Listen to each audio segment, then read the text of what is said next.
Just a quick review of what you'll be doing for the ePortfolios.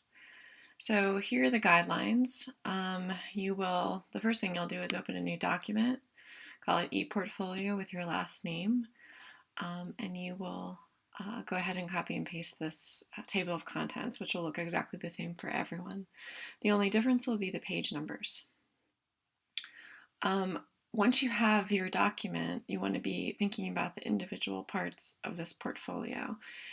So this is what your first page will look like. I'm not interested in a title page.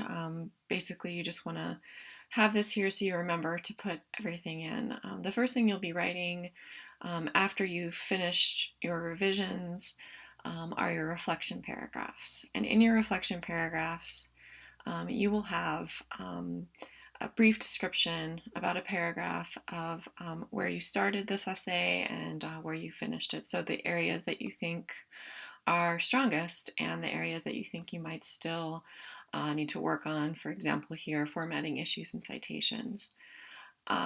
So these are this is the reflection you write after you've completed essay 1, the revision. The first thing you'll include after your revision paragraph is your first draft. So this is the draft you submitted under essay 1, and you'll include my comments.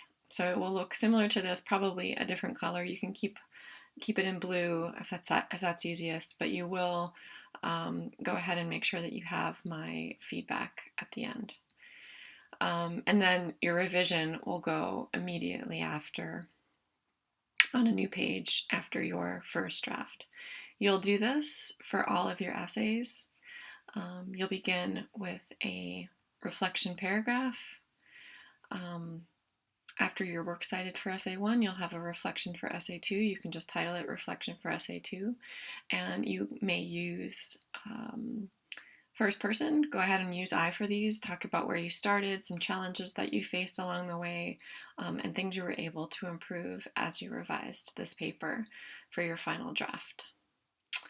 The last thing that you will do after you do this for both essay 1, essay 2, and then finally essay 3, which you'll have less time for revision, is to write your final reflection. And this reflection will be about the class from the beginning to the end, things that you feel you have improved, but areas that you think in future classes you might pay attention to. So, for example, how do you feel about your ability to make an argument from the first day of class to the end? And you want to be thinking about not just the papers, but your weekly posts and how those have improved as well. And that's it. That will be what the final portfolio will look like, and I will include that sample on Springboard. Please let me know if you have any questions, and I look forward to seeing your revisions.